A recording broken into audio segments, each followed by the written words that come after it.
듣는 재미는 없으실 테니까 그에 들어가서 최대한 빨리 말씀드리도록 하겠습니다. 크게 조세, 사회보험, 노동, 세 가지 주제.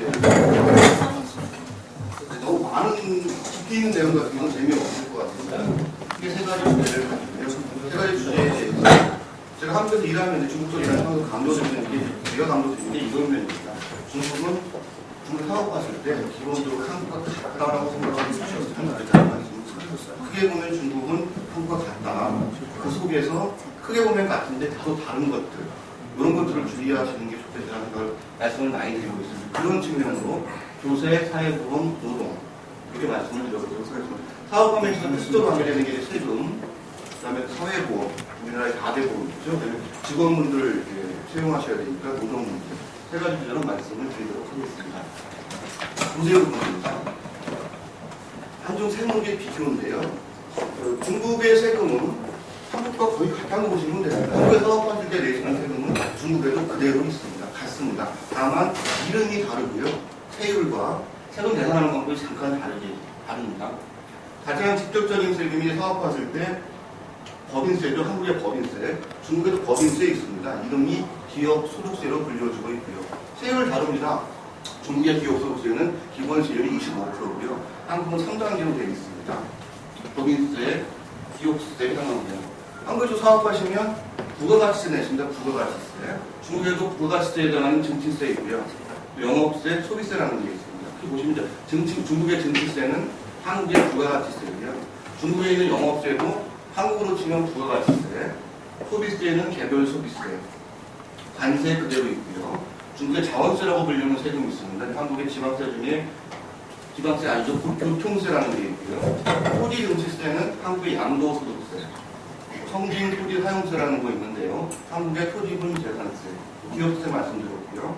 개인소득세로 하면 한국의 종합소득세, 고정부산 투자반영조절세는 중국의 경기조절 목적으로 따라 지금은 없어지고 있고요. 경지전용세로 하면 한국의 토지분 재산세 중 농지세, 선박토세는 선박 털에다 내는 건데요. 거의 사업할 때 관계 없는 세금이고요. 성시유업건설세는 한국의 옛날에 있었던 도시계획세, 교육비 부과는 교육세, 지방교육비 부과는 지방교육세, 증권거래세 똑같고요. 방산세가 한국의 건물분 재산세, 차량선박세, 자동차세를 보시면 되고요. 개세를 취득세, 인화세를 인지세, 차량 구입세를 자동차세 이렇게 보시면 됩니다. 결국 쉽게 보시면 같다. 이름만 다를 뿐이다라고 보시면 되시고요. 주로 사업할 때 관계되시는 세금이 증치세, 영업세, 소비세입니다. 소비세는 특정 품목에 대해서 소비세 부과하는 거고요. 한국 개별 소비세가 나옵니다. 증치세, 영업세가 한국 부가가치세에 해당이 되는 건데요. 다시번에 차인 증치세는 한국은 부가가치세 받은 대상이 재화의 공급, 농력의 공급, 재화의 수입입니다. 부가가치세인데 중국은 증치세가 재화의 공급과 재화의 수입, 그 다음 일부 용역입니다. 용역 중에서 수리 수송 용역, 임가공 용역은 중국에서는 증치세 과세 대상으로 하고 있고요. 나머지 용역을 영업세로 하고 있습니다. 한국은 모든 용역을 다 부가가치세를 하고 있고요. 한국의 부가가치세 보시면 일반 납세자 있고요. 간이 과세자라는 게 있습니다. 중국도 마찬가지입니다. 일반 납세자, 소규모 납세자 있고요. 다른 점은 한국은 부가가치세 10%입니다. 세금이라도 받으셔야 되고 중국은 증치세 세율이 일반적으로 17%라고 보시면 됩니다. 17%. 이렇게 거의 같다고 보시면 됩니다. 부가가치세 보셨고요. 또 반대되는 기업소득세, 법인세 아까 말씀드렸고요. 개인소득세 그대로 있다라고 보시면 되시고요. 증치세, 영업세, 소비세라는 게 있습니다. 또 기업활동 하시는데 직접적으로 관계 있는 거 보시면 성시유업건설세, 교육비 부과, 지방교육비 부과 이 세 가지는 기업소득세, 그다음에 증치세, 영업세와 마찬가지로 기업활동에 필연적으로 관계가 됩니다. 성시유업건설세, 교육비 부과, 지방교육비 부과는요. 증치세나 영업세, 소비세 납부하실 때 그 세액의 몇 프로를 부가적으로 내는 셈입니다. 한국에서 법인세 내면 10% 부가, 주민세 따라오듯이요. 그래서 기업소득세, 증치세, 영업세 이 세 가지 필수적으로 따라오는 세금이고 나머지들은 해당사항이 있으실 때 내는 세금이라고 보시면 됩니다. 많이 안 내시는 게 이것일 거예요. 인지세. 계약서 체결하면 원칙적으로 인지세 내셔야 됩니다. 근데 체크 사실 거의 안 하기 때문에 한국 기업들 한국에서도 많이 안 내고요, 사실. 중국도 많이 안 내게 됩니다. 근데 이제 지역을 관할을 넘어가서 이전하신다거나 혹은 청산하실 때 다 체크하게 됩니다. 그래서 인지세라는 부분이 있다라는 거 중국도 말씀드리면 중국도 한국과 똑같이요. 두세 법률들입니다. 중국도 법률이 있으니까요. 중국의 법 체계를 한번 보도록 하겠습니다. 한국과 크게 보면 같고요. 세부적으로 좀 다른 사항이 있습니다. 중국에도 법이 헌법이라는 게 있습니다. 우리랑 똑같죠. 최상위 법인 헌법이 있고요. 헌법 밑에 법률이 있습니다. 중국의 헌법은 전국인민대표대회, 우리가 지금 국회에서 제정을 하게 되고요. 법률도 전국인민대표자대회, 우리 국회에서 제정을, 우리에 해당하는 국회, 우리가 지금 국회죠. 거기서 제정하게 됩니다. 헌법의 이름은 헌법이고요. 법률의 이름은 법입니다. 공사법, 노동계약법, 이름만 보시면 아실 수가 있어요. 헌법 법률은. 그 다음에 행정법규라는 게 있습니다. 우리로 치면 비교가 되려면 대통령령입니다. 중국에서는 국무원, 우리로 치면 국무회의랑 비슷한데요. 국무원이라는 데서 제정을 합니다. 지금 뭐 리커창 총리가 짱인 데가 국무원입니다. 그 다음에 국무규장이 중국의 각 부요, 우리나라도 각 부가 있지 않습니까? 그 각 부에서 제정하는 국민규장이 있습니다. 우리랑 비교하면 헌법, 법률, 대통령령, 부령 이렇게 구분이 되고요. 그 지방에 오면 지방법규라는 게 있습니다. 한국도 조례라는 게 있고 규칙이라는 게 있어요. 지방정부예요. 지방성 법규, 지방인민대표자대회에서 제정하는 법규입니다. 한국으로 치면 지방에서 제정하는 조례에 해당하겠죠. 지방성 법규 있고요. 지방정부 규장, 지방인민정부에 또 제정하는 규범입니다. 한국으로 치면 규칙에 해당합니다. 똑같습니다. 그 다음에 기타 행정규칙 및 통지를 해서 예기 훈련 공식, 그 행정기관이 특정 사안에서 이를 처리해라 라는 지침이 되겠죠. 이게 중국의 법률 체계입니다. 헌법, 법률, 행정법규, 국문규정, 지방성법규, 지방정부규정, 기타 행정규칙 및 통지. 이런 말씀을 많이 듣게 됩니다. 중국에 사업하시는 분들이 중국어 사업을 하고 준비 과정에서 법을 많이 공부하고 오십니다. 이런 말씀을 하십니다.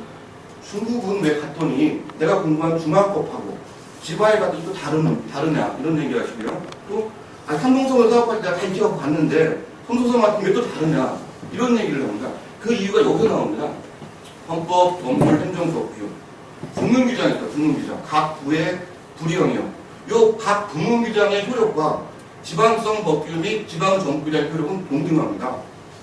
이렇게 달라질 수가 있는 겁니다. 그래서 지방성 법규 및 지방정부 규장은 법률, 행정법규에 위반되지 않는 한, 상충되지 않는 한 국문규장과 동일한 부분에 대해서 자기가 따로 정할 수가 있습니다. 그래서 이 국문규장과 지방성 법규의 효력 때문에 지역마다 차이가 나올 수가 있게 되고요. 그런 부분들을 잘 파악하셔야 되겠고요. 중앙법 이해하시고 또 이 사업하시는 그곳의 지방법규 통합적으로 이해하실 필요가 있습니다. 중국의 법률체계 말씀드렸고요. 중국의 법률체계 가지고 중국의 조세에 어떻게 반영돼 구체적으로 예를 한번 보도록 하겠습니다. 중요한 세법이죠.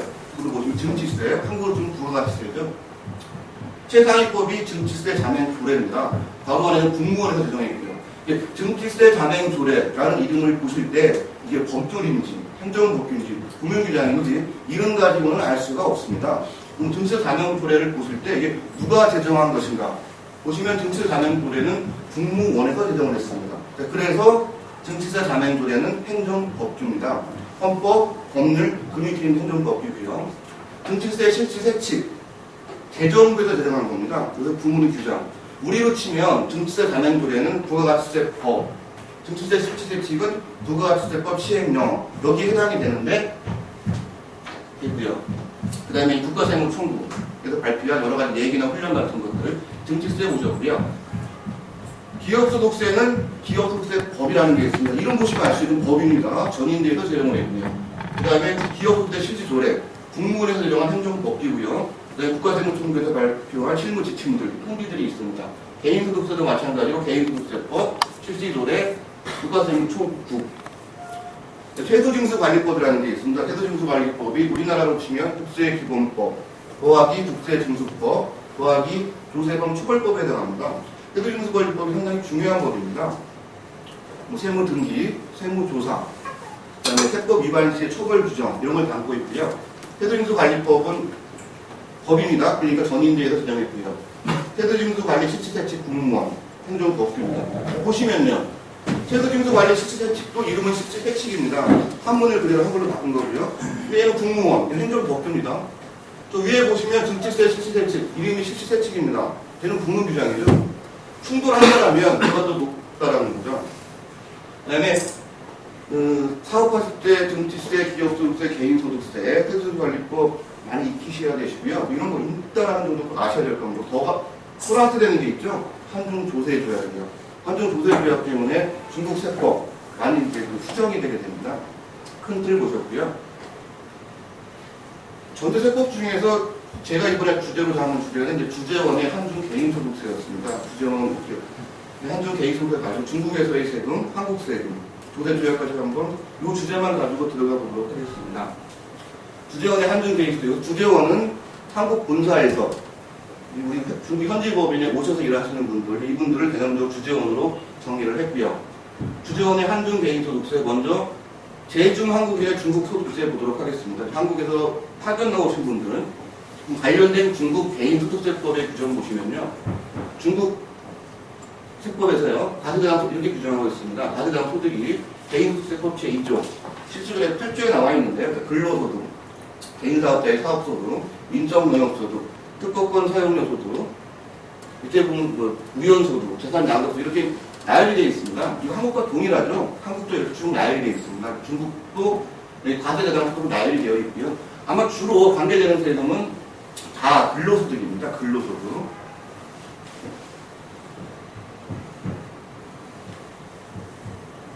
과세자당 소득 보셨고요. 중국 개인소득세법의 납세 의무자, 개인소득세법이 1조에 되어 있고요. 이런 주민 납세 의무자와 비주민 납세 의무자로 구분하고 있습니다. 한국에서는 거주자, 비거주자라는 용어를 쓰고 있고요. 주민 납세 의무자는 한국세법의 거주자에 해당하는 개념이고요. 정의를 보시면 중국 경내에 주소를 두고 있거나 또는 1년 이상 거주한 사람, 주민 납세 의무자입니다. 이분들은 납세 의무가 전부 다입니다. 무제한 납세 의무. 그래서요, 중국 내에서 취득한 소득, 세금 내셔야 되시고요.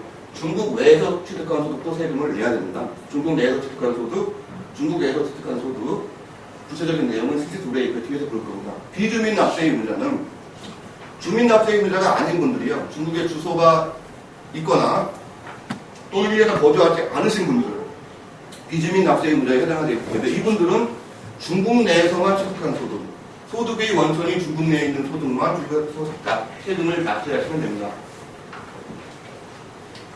그럼 중국 내 원천 소득이 뭔지라는 부분인데요. 개인소득세법 실시제도 5조에 있습니다. 이런 내용이 있습니다. 다음의 소득은 지급된 장소에 관계없이 모두 중국 내 원천 소득으로 본다. 한국소득세법 제119조와 내용 거의 같습니다. 한국도 이렇게 규정이 되어 있다는 얘기인데 많은 분들이 제가 이걸 할 때 보면 중국이 이상한 나라라는 말씀 하셔가지고요. 그건 아니고요. 거의 같습니다. 보시면요. 중국 내에서 재직, 고용, 계약 이행으로 용역을 제공하고 취득한 소득. 나머지 부분은 쭉 보시면 되실 거고요. 다의 의미는 이런 겁니다. 제가 한국 본사에서 근무를 하다가 중국에 이제 주재원으로 파견 나왔습니다. 1월 1일부터 12월 30일까지 중국에 제가 일을 하고 있습니다. 제가 일하는 곳은 중국 내에서 고용, 재직, 고용, 계약 이행, 제가 일하니까 용역을 제공하고 받는 돈. 이건 중국 내 원천소득으로 보겠다는 의미입니다. 다시 풀어드리면 제가 한국 본사에서 일을 하다가 회사 발령받아서 중국에 왔습니다. 제 가족은 한국에 있겠죠. 만약에 제가 한국에서 받는 월급 받고요. 한국에서 월급 얼마 받고 또 중국에 와서 저 혼자 왔으니까 생활비로 받는다라면 제가 일을 중국에서 했기 때문에 한국에서 받는 그것도 중국 내 원천소득이기 때문에 중국 내에 세금 의무를 부과한다. 세금 내야 된다는 얘기입니다. 이유는 중국 내 원천소득을 규정하고 있기 때문에요. 그 부분이 좀 예민한 부분으로 적용이 됩니다. 그래서 본사에서도 월급 받으시고 혹은 중국에서도 월급 받으시는 분들은 세법 원칙적으로 한국에서 받으신 거 같이 신고하셔야 됩니다. 다 내시라는 얘기가 아니고요. 법이 그렇다라는 원칙적인 말씀드립니다. 중국 개인소득세법 관련을 좀 더 보시면요. 저기 중간에 질문. 예, 그렇습니다. 방금 되게 다 내라는 얘기가 아니고 원칙이 그렇다는 얘기는 다른 방법이 있다는. 아니요, 이제 그건 아니고요. 이제 현실은 많이들 안 내, 여러 가지 해결 방안을 갖고 계신데요. 회사들마다 방침가요 회의를 하시는데 뭐 다 내시는 회사도 있고요. 또 본사의 계약 관계를 정리하시는 회사도 있고 또 다른 경우는 좀 현실적인 실무적인 해결을 관한 안 걸리면 되지 이런 회사도 있고 그런 면에서 말씀드린 거예요. 그래서 그런 의미입니다. 제가 뭐 세금 다 내세요 이런 말씀드리면 안 되잖아요. 그런 의미로 말씀드린 거고요. 제가 강조드리면 예를 들어 한국에서 주재원으로서 월급을 그래서 500만 원을 받고 중국에서 주재원 수당으로 100만 원을 받는 경우에 통상적으로 한국에 있는 500만 원의 소득을 내야 되는 게 국적으로 말씀하는 게 맞는데 중국 세무국에서 그게 500만 원 받는지는 알 수가 없습니다. 그래서 한국에다 자료를 요청하니까 한국에서는 안 줍니다. 그래서 제가 이제 산동에 있을 때 이제 회사에서 어떻게 처리를 했는가 하면 그 100만 원을 내가 중국에서 소득이라고 하면 중국 사람도 안 믿죠. 네가 어떻게 100만 원 받느냐 임마. 내가 듣기로는 한국 사람들 400만 원 안다 그러더라. 근데 그것도 이제 전제가 없다 보니까 회사에서는 이제 제가 받는 100만 원보다도 조금 더 부풀려가지고 150만 원, 170만 원. 걔들이 이제 가이드라인으로 보는 최저 립 금액이 있습니다. 그래서 그걸로 신청을 하고 이제 소급을 봅니다. 통상적으로. 그래서 500만 원을 다 추가해가지고 세금이 너무 많으니까 내가 주재원 수당 보통 뭐 100만 원, 70만 원 받는데 그 50만 또 너무 작으니까 그래서 한 150만 원 신고하고 또 150만 원에 대한 세금을 내고 근데 그 차액은 이제 세금에 대한 차액은 회사에서 이제 통상 보조를 해주고 그렇게 이제 처리를 많이 했습니다. 제가 나중에 결론적으로 말씀드리면 말씀 주셨으니까 말씀을 드리도록 하겠습니다. 중국의 땅이 넓습니다. 31개의 성급 지역이 존재하고 있고 또 그 안에는 대도시도 있고요. 지금 말씀하신 내용이 이제 그 상동성 쪽에서 저희 구조세를 발휘하니까 그쪽의 주된 해결 처리 방법은 관할 지자국에서 외국인이 와서 일할 때 어느 정도 월급을 신고하면 건들지 않겠다. 암묵적 법이 아니고요. 암묵적으로. 예. 산동성 그렇게 가서 산동성 좀 그렇게 하고 있고요. 또 산동성 내에서도 어떤 기업들은 결국은 리스크는 존재한다는 거죠. 되게 이제 이전하거나 청산할 때 계속 불안하니까요. 2004년부터 중국 정부에서 계속 얘기를 하고 있어요. 이거 우리는 이제까지 2004년 이런 얘기가 나왔었는데 2004년도 중국 정부에서 발표를 나오고는 과거는 내버려 두겠다. 지금 자진 신고하면 우리 다 안다. 외국인들 그렇게 하면 다 아는데 지금 자진 신고하면 옛날 거 묻지 않고 올해 거만 받겠다. 그리고 앞으로 되게 강하겠다. 정부 중앙정부 발표를 했고요. 이 발표가 지역적으로 다르게 시행이 되고 있어요. 각 지역 실정에 맞게. 그래서 결론적으로 무슨 말씀이 뭐냐면 말씀대로 한동성에서 그렇게 많이들 하고 있고요. 근데 한동성에서 어떤 기업들은 이 문제의 리스크를 끌고 가지 않기 위해서 말끔하게 정리하는 데도 있고요. 하여튼 뭐 이게 중국에서 지역적으로 벌어지고 있는 어떤 실무적인 사례 가지고 이걸 원칙이나 룰로 보시지 않으시는 게 좋으실 거예요. 지역적으로 다르고 또 한국 본사의 방침이 다르고 그런 정도로만 말씀을 드리겠습니다. 하시고 또 주무하실 것 같아요. 제가 빨리 끝내드려야 되잖아요. 그래서 이제 원칙이 그렇다는 겁니다. 그래서 이제 마지막 이름만 아시면 다 아시는 대기업도 있지 않습니까? 그런 데는 이 문제 때문에 2005년, 6년경에 어떻게 해결했냐면 일단 한국 본사의 고용관계를 종료시켰어요. 현실적인 어떤 보상을 했더라 법적으로. 내가 정보교환 말씀하셨는데요. 정보교환 되고 있어요. 요청하면 줘요. 지금 한 2, 3년 전부터는. 그다음에 뒤에 나오는 것도 연결이 되고요. 그래서 결국 선택에 저는 이제 변호사지만 법을 다 지키라는 말씀은 안 드립니다. 법은 지켰을 때의 비용과 안 지켰을 때의 비용을 비교해서 쌍고하시는 거죠. 사업가들은. 다만 제가 드리고 싶은 말씀은 원칙이 뭔지는 아시라는 얘기. 이걸 아셔야 법이 어떻게 돼 있고 원칙이 뭔지를 아셔야 비용을 계산할 수 있다는 얘기입니다. 근데 이제 원칙을 치우시고 이게 그냥 현실적으로 이루어지는 일을 원칙으로 보고 그런 의미로 제가 단언하면서 그런 말씀입니다. 그때 진행을 하겠습니다. 그렇게 돼 있고 법은 이렇게 돼 있고요. 그다음에 중국 내에 주소가 없는 자에 대한 납세임 설명을 많이 혼돈을 겪고 싶더라고요. 중국 개인소득세법 7조 이런 말이 있습니다. 중국 내에 주소는 없으나 한 과대년도에 중국의 연속 또는 무계 거주기간의 합계가 90일을 초과하지 않는 개인의 중국 내 원천소득은 중국의 고용주가 지급하고 해당 고용주의 중국 내 사업장에서 부담하지 않는 한 개인소득세를 면세한다. 이렇게 되어 있습니다. 보시죠. 중국 내에 주소는 없으나 주소 없고 한 과대년도에 중국에서 우리나라만 중세지역에 체결되어 있으니까요. 183일 넘지 않는 사람들이요. 제가 한국 본사 소속인데 중국에 가서 일을 합니다. 근데 저 주소는 한국에 있죠? 없습니다. 근데 제가 183일 넘지 않았을 경우 중국에 체류하는 기간이요. 저죠? 저는 중국 내 원천소득, 중국 내 원천소득 아까 보셨죠? 중국 내 원천소득, 제가 중국에 와서 5달 일을 합니다. 5달. 중국에서 하나도 안 받았어요, 이 돈은. 5달 일한 대가를 한국에서 받았습니다. 자, 이건 중국 내 원천소득이죠. 그런데 중국 내 원천소득이지만 180달러를 안 넘었을 때는 한국에서 받는 도금은 세금 안 물리겠다. 중국의 고용주가 지급하거나 또는 중국 내 법인에서 자기네 비용으로 계산한 것만 아니면 개인소득 면제한다는 얘기입니다. 이 얘기는 한중조세주의라는 얘기가 아니라 중국 개인소득세법에서 특례 규정으로 주소가 없는 사람들은 183일 이내에서 일할 때는 원칙은 세금 내는 게 맞습니다. 중국 내 원천소득이지만. 근데 국제조세적인 추세에 따라서 이건 안 물리겠다. 한국에서 받는 그런 내용입니다. 183일 많이 들어보셨을 겁니다. 183일 이게 어떤 의미를 갖는 건지 183일 넘지 않았을 때는 왜 세금을 안 내는 건지 이것들은 개인소득법 실시도에 7조에서요. 한국도 마찬가지 규정을 갖고 있습니다. 이 규정의 취지는 활성화입니다. 사람이 일하는 거, 국제거래의 활성화 그런 측면으로 있는 거고요.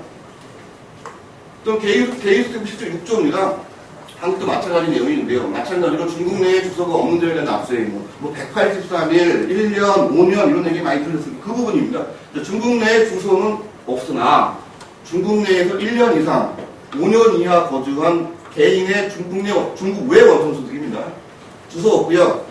5년 안 넘은 사람, 중국에서 생활하는지 이분들의 중국 외 원천소득은 한국에서 일하고 번 돈, 관할 세무기관의 비준을 거쳐 비준 받으셔야 되고요. 마찬가지로 중국 내 경제조직이 지불하거나 비용으로 계산한 부분 아니면 국외 원천소득 과세 안 하겠다는 얘기고요. 5년 넘어가면 중국의 거주자로 봐서 다 세금 물리겠다는 얘기입니다. 그래서 183일, 5년 이런 것들을 한번 정리를 해드렸습니다. 주로 이제 한국에서 중국으로 파견 나오신 분들 관련된 세금을 중국 세법, 중국 내 세금으로 설명을 드렸고요. 저기 주소가 있다 없다의 개념이 어떻게 됩니까? 예를 들면은 호텔에서 살면은 주소가 있는 겁니까? 주소 부분을 설명드리면 조금 이제 말씀드려서 질문하셨으니까 주소의 정확한 주소 그러면 아마 많은 한국 분들은 이렇게 아실 거예요. 주민등록증에 있는 주소. 이건 주소가 아니고요. 주민등록법상 등록지입니다. 주민등록된 거죠. 다른 사정이 없으면 주민등록법에 등록된 곳은 주소로 보게 되죠. 정확한 주소의 의미는 생활의 근거지입니다. 그럼 여기서 세법에서의 주소는 생활의 근거지입니다. 저도 놓고 말씀을 드리면 제가 중국에서 일을 합니다. 사업하시는 분만요. 근데 저는 혼자 이렇게 나와 있고요. 제 전 가족이 한국에서 살고 있습니다. 그러면 세법적인 주소는 제 생활의 근거지는 한국이 아니라 중국이 아니라 한국이겠죠. 이렇게 따지는 겁니다. 주소는 주민등록이나 중국의 호구 이걸 떠나서 생활의 근거지요. 4단계의 절차가 있는데 쉽게 보시면 항구적 주거지요. 제가 결국 인생을 마감해야 될 곳 그런 개념으로 보시면 됩니다. 호텔에서 하신다고 해서 주소는 없으신 거고요. 주소는 가족분들이 다 중국에 계시다. 한국에 계시다면 주소 이제 그렇고요. 되셨나요? 그리고 일반 아파트에 살거나 뭐 다 마찬가지예요. 네, 어딜 가셔도 온 가족이 다 오셨다라면 근데 사실 판단 개념이거든요. 그러니까 어떤 사람의 생활의 근거지가 중국이냐 한국이냐 이거는 재산 상태, 가족 관계, 그다음에 체류 기간 종합적으로 판단을 하게 됩니다. 맨 마지막에는 한국과 중국의 과세 단계에서 협의해야 되고요. 너무 좀 깊어지니까요. 그렇고요. 그래서 대중 한국인의 중국 납세임을 정리해보면 중국 내 원천소득은 당연히 납세의무를 부담하셔야 됩니다. 파견자의 경우 중국 군매의 대가로 한국에서 수행하는 결과가 있다면 이는 중국 내 원천소득이기 때문에 납세의무를 부담하는 게 원칙입니다. 근거 규정은 개인소득법 10조에서 5조고요. 다만 일정한 경우 183일 안 넘고 중국에서 돈 받지 않는 경우는 세금 안 내셔도 되고요. 중국의 원천소득은 중국 내에 주소는 없으나 1년, 5년, 가급적이면 5년 넘어가시면 상황이 좀 복잡해집니다. 주소가 없어도 5년 이상 중국에서 이렇게 체류하시면 세법상 세금 다 내셔야 되기 때문에 그런 거 좀 있고요. 갔다 오시면 됩니다. 잠깐 또 5년 연속이니까요. 그 다음에 또 대중한국의 중국 소득세 부분인데 근로소득 관련된 부분인데 중국의 그 근로소득세는 이렇게 되죠. 매달 월급을 띄죠. 그리고 끝입니다. 저희 용어는 이제 완납적 원청 준수라고 합니다. 한국은 매달 월급 띄고요. 연말정산이라고 하셨습니다. 중국은 그게 없죠. 매달 월급 띄고 월급에서 얼마 띄고 나면 그만입니다. 이게 원칙인데요. 제도가 다른데 대부분의 세금이 중국은 다 월 기준이지 않습니까? 그런데 예외가 있습니다. 다음에 납세 의무자는 관할 세무기관에 납세 신고를 하여야 한다. 마치 한국에서 연말정산을 하거나 5월달에 종합소득세 신고를 하듯이 중국에서도 한국의 종합소득세 신고와 비슷한 제도를 만들었습니다. 누가 거기에 대상이 되냐면요. 연간 소득이 12만 RMB 이상인 경우 12만 RMB면 대충 가도 한 2,200만 원쯤 됩니다. 그럼 한국 분들은 사실 다 올리실 거예요. 원점수 매달 낀 거 말고 한 번 더 신고하셔야 된다는 게 생겼습니다. 2005년경에 생겼을 겁니다. 많이들 모르셨어요. 왜냐면 나도 생략하고요. 다 중국에로부터 소득을 취득한 경우 한국 분들은 가나, 나 혹은 현지로는 여러 군데에 있는 곳 있지 않습니까? 지역, 중국 내에서 둘 또는 둘 이상의 장소에서 급여도 임금을 취득하는 경우 나, 가계소득을 취득하였으나 원정 등수 의무자가 없는 경우 한국에서 공부하실 수 있는 거는 중국 세법에서 원정 등수 의무자가 없으니까 그래서 종합소득 한 번 신고 더 하셔야 된다는 거 있고요. 연간 소득이 12만 RMB 이상의 납세 의무자는 연도 종료 후 3개월 이내에 다시 한번 신고하셔야 됩니다. 구체적인 내용은 이제 제정이 되어져 있고요. 제중 한국인의 중국 소득세로 정리를 해드렸고요. 간단하게 제중 한국인의 한국 소득세 보도록 하겠습니다. 거의 대부분의 한국 분들이요 계신 99% 이상은 한국 거주자로 판정을 받으세요. 온 가족이 진짜 거의 이민처럼 오신 분들 아니고는 한국 거주자가 되십니다. 한국 소득세법 보시면 내용은 동일합니다. 과세대상 소득을 해서 종합소득, 택시소득, 양소득, 사임소득 네 가지로 분류하고 있고요. 종합소득 안에 이자소득, 배당소득, 부동산소득, 사업소득, 기타소득 이렇게 구분이 되어 있습니다. 구분 체계만 다를 뿐 같고요. 납세 의무자 동일합니다.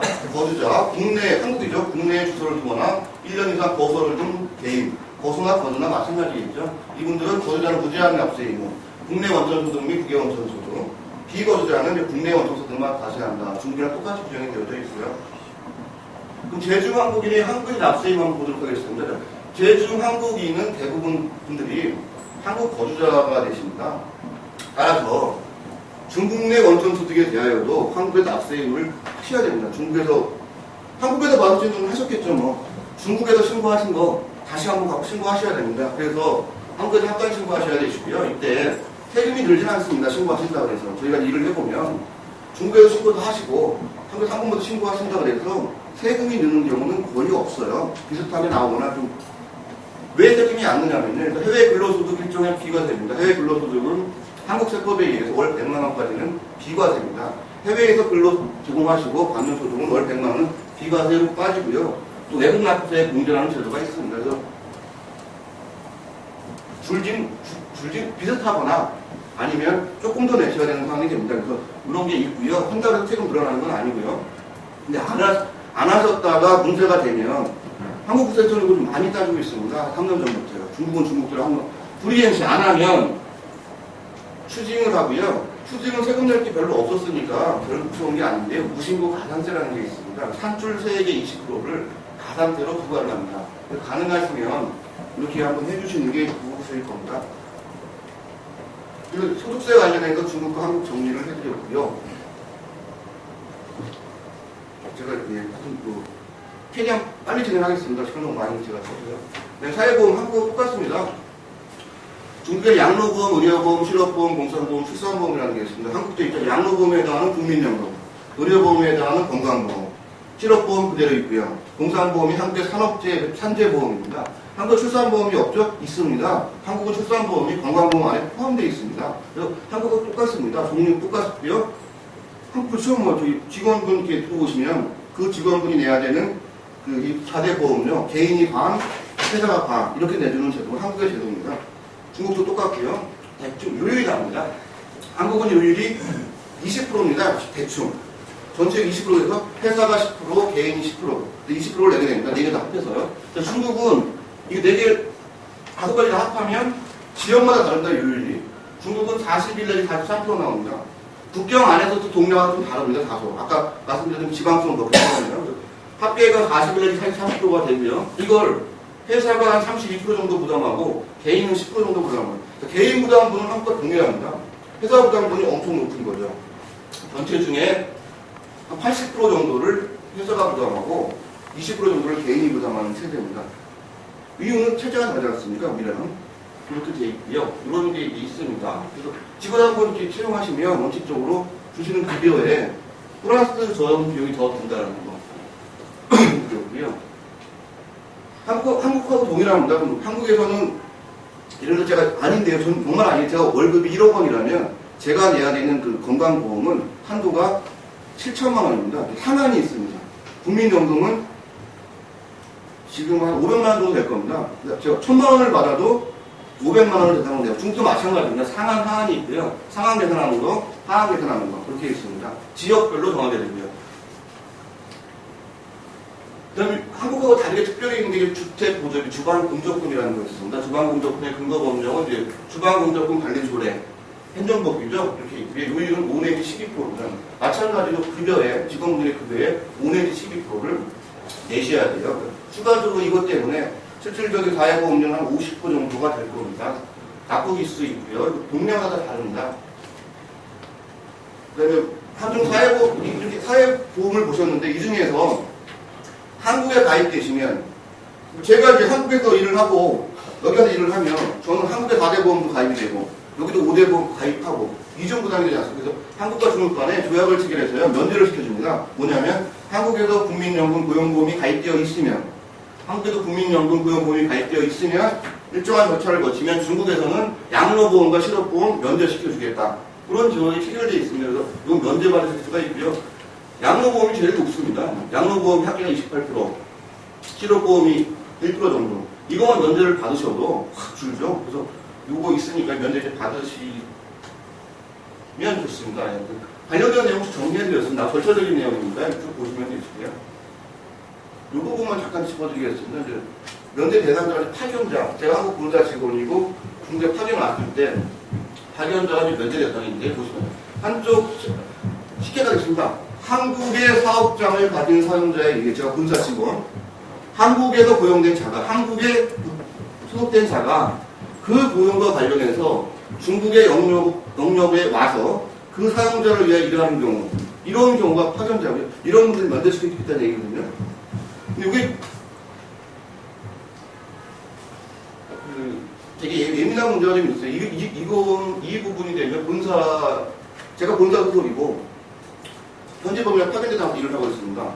여기다 면제를 시켜서 면제를 받았습니다. 그럼 저는 뭐 하는 거냐면 한국 본사 직원이 중국 현지법인에 와서 뭐 하죠?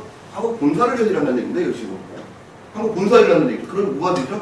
제가 한국 본사 직원이 중국에서 일을 함으로 해서 마치 제가 현지법인 말고 한국 본사에 별도의 사업장 역할을 하게 됩니다. 이런 경우는 몇 가지 상황을 적용해서 보정사업장으로 판정을 받아버릴 수가 있어요. 저 때문에. 그런 부분 많이 복잡하고 좀 예민한 부분인데요. 그런 부분들 때문에 세금을 맞을 수가 있습니다. 그런 부분들은 잘 정리를 소리상 하셔야 됩니다. 나머지 내용들은 정리해드린 내용이니까 면제받을 수 있다는 부분 말씀드렸고요. 시간은 좀 빨리 가겠습니다. 절차적인 내용입니다. 들어가서 천천히 보시면 되고요. 사회보험은 이렇게 정리하고 이제 산지성입니다. 산지성의 요율이 이렇다고 합니다. 산지성 국가와 거의 비슷합니다. 동네마다 다르니까 산지성 보면 이 정도 수준의 요율이 사회보험 요율이 나오고요. 납부 기수 이거 약 상한은 11,463원입니다. 월급 기준으로. 이거 2013년 기준입니다. 2014년 거는 2, 3일 전에 나왔는데요. 제가 수정을 못했고요. 조금 높아졌습니다. 사회보험 등기 절차적인 내용이고요. 주방공적금, 산지성 겁니다. 간단하게 한 5분 내에 노동 정리해드리겠습니다. 어차피 가야 되는데, 노동. 중국의 노동법령 보시면요.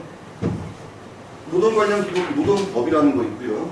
노동보장 감찰 조례라는 게 있습니다. 노동보장 감찰 조례는 한국도 보면 노동청에서 조사하지 않습니까? 그로 관련된 겁니다. 노동법은 중국의 노동법은 추상적인 내용입니다. 법이라기보다는 중국의 노동은 이렇다. 별 내용은 없는 거고요. 노동 관련 기본법, 노동법은 이제 추상적인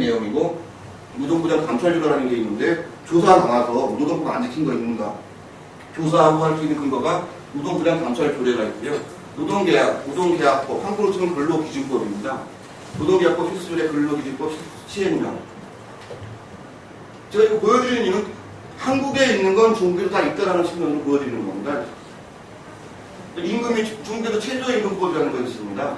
임금 총액 구성 규정. 요즘 한국에서 통상임금 가지고 논란이 많은데 그런 거 있고요. 임금 지급 규정이라는 것도 있고요. 근로시간 및 휴일가에 대한 규정도 다 있습니다. 유급 연휴가 조례 다 있고요. 그 명절 및 기념일 휴일 방법. 여성 관련된 여성 보호 규정, 장애인 보호 규정. 한국도 다 있는 거 똑같이 있습니다. 산업안전법이 있고요. 직업범 예방법이 있고요. 노동조합법, 단체협상법, 노동쟁의 조정법.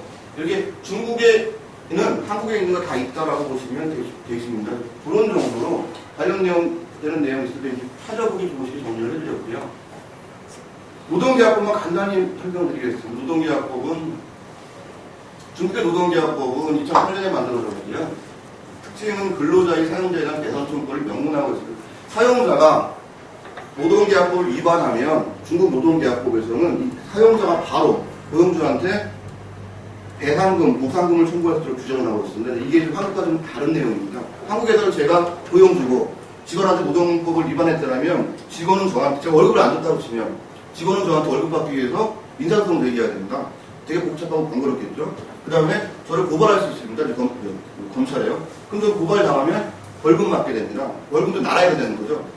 중국은 근로자의 권리를 보다 편하게 지켜주기 위해서 바로 벌금, 나라에서 벌금 내는 별개로 벌금 내나 받을 거 말고 그런 규정을 주고 있습니다. 그 징벌적 배상 책임을 대표하고 있고요. 노동계약의 대상 보시면 노동계약의 대상은 이 대상 아닌 분들을 고용 못한다는 얘기가 아니고요. 노동계약법이 적용될 때는 법정 취업 영역 16세에 도달하고 노동력을 갖춘 법적 퇴직 영역에 미달합니다.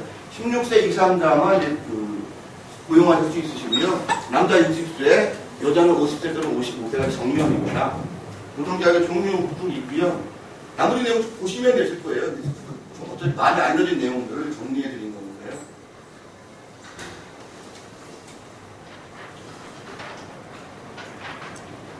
한수성에 있는 지방 법규들 보시기 좋게끔 정리를 해놨습니다. 쭉 있고요.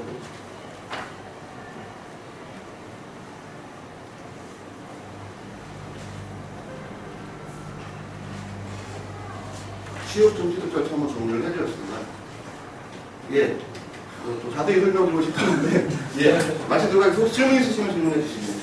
질문 좀 해주시죠. 질문 있으시면. 제가 40분 말씀을 더 드렸어요. 빨리 넘어갈 것 같습니다. 예. 후반만 받고, 후반만 받고, 네, 말씀하세요. 아까 이제 말씀드렸던 건데, 이렇게 주제가 나왔을 때, 지금 이제, 보면은, 현재 같은 경우는 본사 정리하고, 우리는 이제 본사 정리하고 이런 식으로 가지고, 세금 과세 대상을 하나 포함하지 않습니까? 그렇게 하지 안 되는데, 요즘에 생각해보자면, 외국인들의 사회보험 들어가고 하잖아요. 근데 그걸 면세를 하게 되게 되면, 면세를 하게 되면 뭐가 문제 생기냐면, 결국 한국에서 국민연금이라든가 건강하는 낸 거를 여기다 제출해야 되거든. 그러니까 가만히 생각해보니까 이런 게 아닌가 생각이 들거든요. 그러면은 결국은 한국에서 이렇게 밖에 몰랐던 것들이 이런 사회보험을 면제받기 위해서 제출되는 서류에서 그걸 통해가지고 한국 본사에서 수입이 투명해진다는 거죠. 요겁니다. 네. 한중, 중국 국세청에서 한국 국세청 자료를 많이 요청, 2004년부터. 근데 한국 국세청이 도약상은 줘야 됩니다. 근데 우리나라 국민이니까 어떤 필요하다고 안 줬습니다, 그동안. 중요한 사진도 있고요. 왜냐하면 우리가 안 주면 한국 국세청도 중국 달라고 못 하잖아요. 이제는 경제관계가 한국 국세청도 세금 관련된 중국의 자료를 요청하는 상황이 벌어지고 있다 보니까 옛날은 우리가 받을 일은 없었거든요, 한국에서. 교환이 이루어지고 있고 또 어떤 게 이겁니다. 제가 사회보험 면제를 받는다고 말씀을 드렸습니다. 사회보장 협정에 증명사와 관련된 정보의 교환이 있습니다. 면제를 받게 되면 이 사람이 왜 면제를 받는지 다 서류를 제출해야 되고 매년 변동사항 신고해야 되고요. 그래서 이것 때문에 과거랑은 다르게 정보의 교환이 이루어지게 될 겁니다. 이게 언제 문제가 될지, 언제 터질지 결국은 그 부분은 이제 판단의 의사결정의 문제라고 보여집니다. 이제 이거 언젠가는 좀 소멸시켜야 되실 그런 부분이 있을 겁니다. 국민연금 가입 증명서만 떼고 거기 금액은 안 적어서 우리는 안 적히죠? 안 적혀서 제출해서 그럼요. 조국 정부에서 모르죠 그 금액. 보세요. 치약 방사국 국민을 위한 면제 절차를 원활하게 이학들 발급된 증명서와 관련된 정보는 증명서는 떼어주고 나서요. 자, 보세요. 증명서 제가 끼면 떼어서 바로 제출하면 면제 받습니다. 관련된 정보는 별점 3. 증명서가 발급된 달의 다음 달에 문서 및 전자들 형태로 전체를요. 요 규정상은요. 규정상은 안 주죠 한국에서. 제가 하는 건 그게 이제 아직 이게요. 이 절차에 의해서 요청한 게 맞지만 요 내용은 제가 그 부분은 저도 가급적이면 최소의 비용이 되셨으면 좋겠고요. 또 뭐 규정상으로는 증명서 유효기간 내에 증명서에 기재된 정보의 어떠한 변동, 사용자 또는 사업장 주소의 변경, 조기기구 발생하면 즉시 통보하도록. 이건요, 왜 말씀만 드릴게요. 결국 아마 올해 안에 나중에 FTA 체결 될 거고요. 이거 중국어만 보시면 안 돼요. 한국에서 일하시는 많은 중국 분들이 있으시잖아요. 그분들도 마찬가지로 이거에 의해서 한국 면제받고 계시고요. 한국 국세청이나 한국 사회보험 당국에서도 중국 분들 계속 들어오실 겁니다. 그래서 이게 어떻게 될지 모르겠습니다. 이게 마지막 질문들만 받고 이제 마치고. 예. 그 한중 이중과세 그 법적 체계이 있지 않습니까? 근데 그러면 여기서 일하는 사람들이 한국에서 받는 게 급여가 있다 그러면 그 급여에 대해서 또 중국에서 내야 되잖아요. 원칙입니다. 예. 근데 그 한국에서 받는 그 급여에 대해서 한국에서 세금을 안 내나요? 되죠. 예? 되죠. 그리고 고치기도 하잖아요. 그러면 그게 이제 결국 이중과세가 되는 거잖아요. 아니죠. 그게 저기 최근에 이제 한국에서 많이 벌어지는 중국 쪽까지도 많이 벌어지고 있습니다. 이제 뭐냐면 말씀하신 대로 예. 한국에서 받는 월급이 있고 중국에서 받는 월급이 있는데 한국에서는 회사에서 주니까 예. 원천징수 사실 연말정산 떼고 이거 난 한국에서 저를 말씀 세금 다 냈어요. 중국에서 일을 해고 중국에서 세금 다 냈고 근데 중국에서 걷는 게 아니라 한국에서 발견이 된 거죠. 저가 이제 한국에서 월급 받고 중국에서 월급 받았는데 중국은 몰랐는데 한국 국세청에서 저를 부르는 거죠. 실제 사람입니다. 불러서 중국에서 월급 받은 거 있네. 당신 한국 보수자잖아. 이거 왜 신고 안 했어? 그래서 때리게 됩니다. 이때 중국을 가지고 오죠. 저는. 그럼 제가 소득이 높아졌잖아요. 그러면 한국에 낸 세금보다 더 내야 되는 거잖아요. 그리고 추가적으로 한국 세금을 물리게 되는 거죠. 근데 또 저는 중국에서 세금을 냈잖아요. 그 외국 납부세가 좀 빠지게 되는 거죠. 중국 낸 세금은. 또 한국 세법에 의하면 저는 해외 근로소득은 월 100만 원, 1200만 원까지는 비과세예요. 그러니까 제가 만약에 신고를 제대로 했다라면 내 세금은 없어요. 신고를 안 해버렸기 때문에 제가 돌려서 아까 말씀드렸죠. 산출세액 20% 가산세 그걸 맞는 상황이 많이 벌어졌더라는 거예요. 그래서 가급적이시면 신고할 것만 다 하시면 물론 이제 한국에서 받는 월급 중국에 신고하시는 게 이건 좀 상황이 좀 달라지는데 왜냐하면 세율 차이 때문에 신고할 거 다 하시면 한국에서 추가로 낼 세금은 없으세요. 이중과세에서 안 내리다는 겁니다. 낸 세금에 추가로 더 내는 건데 비과세도 1200만 원 들어가고 중국 낸 세금 내분납부 통지로 빠지기 때문에 추가 낸 세금은 거의 없고요. 신고 안 했을 때 이제 가산세 맞는 부분 이게 더 위험하지 않을까 그런 부분입니다. 제가 이제 상당히 큰 틀만 말씀을 드렸습니다. 다음 기회에 또 특정 주제를 가지고 상세히 말씀드리도록 하겠습니다. 죄송합니다. 시간 너무 많이 잡은 거 같고요. 말씀드리겠습니다. 오늘 시간 제약상으로 지금 워낙 중요하고 방대한 내용을 좀 빨리 설명하시다 보니까 조금 이제 좀 많이 넘어간 부분이 있는데 일단 우리 신승 차이나 컨설팅은 저희 중소득 지원센터 이제 고문 세무 회계사 법인이고요. 이쪽에 앞으로 저희 BI 내에도 사무 공간을 운동하시면서 언제든지 필요하실 때 오셔가지고 상담 받을 수 있도록 할 거고요. 그리고 아까 말씀드린 것처럼 저희가 원격으로 이제 한국에 있는 저희 세무사하고 또 상담하실 수 있는 그런 시스템을 만들어 놨으니까 한번 보시고 일단 지금 순서를 저희가 지금 엑스포트 운영 관련해서도 좀 설명을 의견을 나눴으면 하는데 저희 그 시스템 보러 가려면 또 우르르 나가셔야 되거든요. 그래서 또 나가다 다시 들어오시는 것도 좀 그렇고 그래서 여기서 조금 더 이야기를 하고 조금만 더 여기서 뭐 엑스포트 클럽 운영 관련해서 얘기하고 그 다음에 나가시면서 저쪽 그 시스템 보시고 바로 저희 그 말찬 장소로 이동하시는 걸로 그렇게 좀 진행하는 게 어떨까 부탁합니다. 일단 그 사전에 오늘 오늘 엑스포트 클라우드 정기 모임을 위해서 그 레몬 투자 컨설팅 쪽에서 김승환 대표님이 앞에 있으신 그 차를 좀 준비했었어요. 그래서 차 한번 맛을 보시고 뭐 솔잎차하고 파자하고 차죠? 네. 그 차 혹시 뭐 필요하신 나중에 좀 주시면 좋고, 그리고 또 그 계란을 또 준비하셨습니다. 계란 잠깐 소개해 주시죠, 사장님. 계란에 대해서는 그냥 뭐 여기 투지랑이 아닌데. 네. 그 이쪽에 이제 그 양기장에 있는데 거기에 이제 한국 분이 그 광물을 이용한 사료를 한 몇 년을 개발했어요. 그게 결과치가 나와가지고 그걸 수입한 이제 가게 안들을 분석을 했거든요. 그래가지고 보통 이게 뭐 유기농이니 뭐 토지단이니 그 토기라든지 여러 가지 종류가 있는데 얼마 전에 그 중국 CCTV에서 분석 결과가 나왔는데 그 자기네들이 뭐 토지단 영양 많다고 했는데 결과마다 똑같더라고요. 오히려 투지단이라는 콜레스테롤 함량이 보통 일반 계란보다 한 3배 많더라고요. 그래서 좀 잘못 알고 먹는 게 맞는 것 같고, 그래서 저희도 이제 이게 그 서북대학의 영양연구센터에 분석을 했는데, 저희가 결과가 굉장히 좋게 나왔습니다. 이게 이제 셀레늄이 굉장히 다른 거랑 굉장히 많고, 셀레늄은 그 항암작용을 합니다. 근데 칼로리도 굉장히 많고, 단백질 많고, 그 다음에 그 아연, 성장에 필요한 부분도 아이들. 그런 부분이 월등하게 목소리 나와가지고, 그거를 이제 저희가 재포장을 해서 판매를 시작을 해요. 지금까지는 이렇게 그 몇몇 이렇게 구두를 팔았는데, 그것도 이제 전략적으로 이제 준비를 해가지고, 저기 세면에 우리 공사장님의 그 유기농 한국 야채 있지 않습니까? 그거하고 조합 상품을 해가지고 회원제라든지 판매가 곧 시작이 될 거예요. 그것도 준비를 하고 있고, 그래서 뭐 한국의 유기농 기술, 한국의 그런 과학적인 광물산업 기술, 요게 두 개 합쳐가지고 한국에도 건강식품을 해가지고 회원제를 판매할 겁니다. 그래서 오늘 계란을 제가 가져왔습니다. 이게 저는 먹어보면 좀 틀린 것 같은데 처음 와서 저도 몰랐거든요. 근데 한 봉지에 2박스인데 24개입니다. 한번 드셔보시고. 그러니까 예를 들어가지고 노란자를 일반 계란하고 비교해가지고 이쑤시개를 찔러보세요.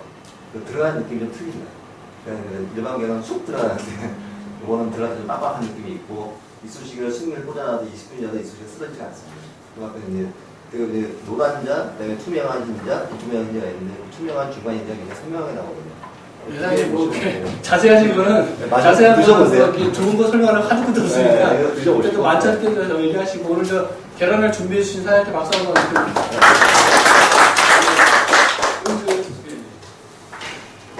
오늘 이전에 우리 정규 회원 말고 새롭게 선택하신 분들이 몇 분 보이시는 것 같습니다. 그래서 간단하게 저녁 식사하기 전에 간단하게 소개를 한 번씩 하시고 그리고 그 다음에 진행하시는 게 좋을 것 같습니다. 오늘 새로 오신 분들 간단하게 앉으셔서 소개를 해주시죠. 안녕하십니까. 윤석기입니다. 어제 우리 김용혜 사장님하고 방문을 했다가 원격기회에 참석했습니다. 우리 국장님이 또 참석해서 좋다고 해가지고 저는 산동위에서 10년 정도 제조업체 다니다가 지금 이제 서울로 와서 지금 이제 업종 건축업입니다.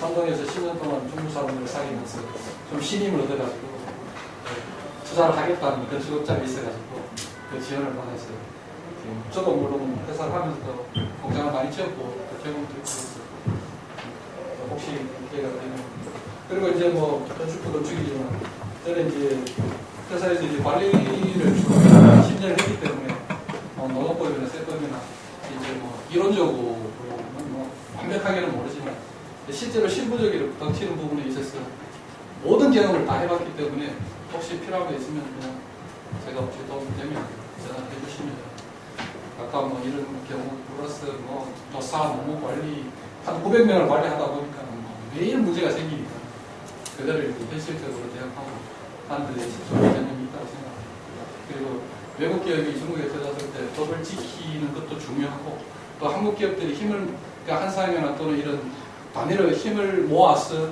이 정부 쪽하고 사람들하고 대응하는 것도 상당히 중요합니다. 그러니까 원칙대로 다 하고 할 수 없기 때문에 그 모여진 힘이 결국은 그들하고 협상을 해서 그 많은 것을 좀 편하게 할 수 있는 방법들이 많다고 생각합니다. 네, 이상입니다.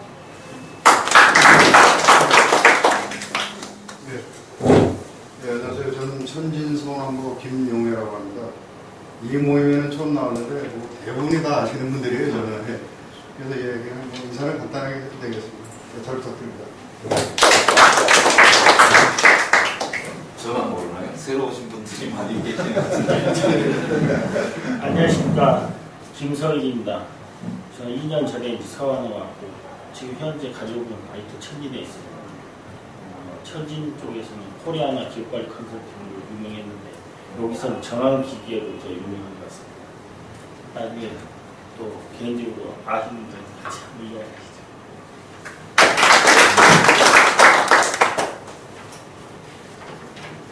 예. 반갑습니다. 천혜송 정식이라고 실내 건축을 하고 있습니다. 20년 됐고요. 93년도에 국회에 와서 주재원 생활을 하다가 94년도 8월 8일날 저희가 이사를 시작했습니다. 그래서 다음 달이면 이제 딱 20년 되는데 재작년에 이제 이 서안에 저희가 현지 법인을 설립을 했고요. 사실 이제 저희가 설립을 할 때는 삼성을 보고 한 건 아닌데 이 다른 건으로 해서 시작을 했다가 삼성이 또 투자를 해서 그 일을 지금 주력으로 이제 삼성이 하게 됐습니다. 뭐 저는 이제 이쪽에서는 그 로컬 일을 주로 좀 해보려고 현지 일을 많이 분양을 하고 있는데 힘을 좀 합해서 계신 분들이 같이 현지 일을 잘 좀 개척을 해나갔으면 좋겠습니다. 반갑습니다. 정기현 총경리하고 누굽니까? 정기현 총경리는 이제 동사장이고요. 저는 이제 동사장이지. 동사장 코디네이터를 박세영하고 있고. 그냥 오늘하고 생각해 주십시오. 네네. 이제 유연타님도 북경에서 오래 계셨고요. 지금 이제 북경 중소기업협회 쪽에 이제 부회장님 맡고 계시면서 서안 쪽 일을 이렇게 건강하게 같이 진행하시고 있으신 상황이다. 우리 엑스포트 클럽도 이제 점점 자리를 잡아가고 있는 것 같습니다. 회원들이 점점 늘어나고 앞으로는 이제 우리 컨설팅 업체는 우리 엑스포트 클럽 장원위원으로 이렇게 좀 특성을 해서 우리 회원수를 조금 더 늘리고 그렇게 하는 게 바람직해 보이는 좀 하겠습니다. 다음 지금 다 모이셨으니까 예. 엑스포트 클럽 운영과 관련해서 하시고 싶으신 말씀 있으시면 저는 조금 더 10분, 20분 되겠지. 사실 지금 아직 초기 단계다 보니까 이제 국장님하고 저하고 이제 회장님하고만 이제 의견을 좀 교류한 다음에 강의 주제를 정한다든지 그 달에 행사를 지금 많이 조직을 하고 있는데요. 점차 이제 저희 회원분들의 의견이 좀 반영이 돼서 좀 내실 있고 조금 더 알찬 그런 모임이 좀 될 수 있도록 좀 건의들을 좀 해주셨으면 좋겠습니다. 그래서 뭐 차분들하면 어차피 이제 좀 휴가 기간이긴 하지만 그 다음 모임이라든지 뭐 이런 아이디어 같은 것들을 좀 혹시 뭐 더 좋은 정보를 주실 게 있다든지 아니면 좀 제안해 주실 게 있다든지 그런 게 있으면 자유롭게 좀 몇 마디 좀 해주시면 제가 다음 모임 할 때 참고를 좀 하도록 하겠습니다.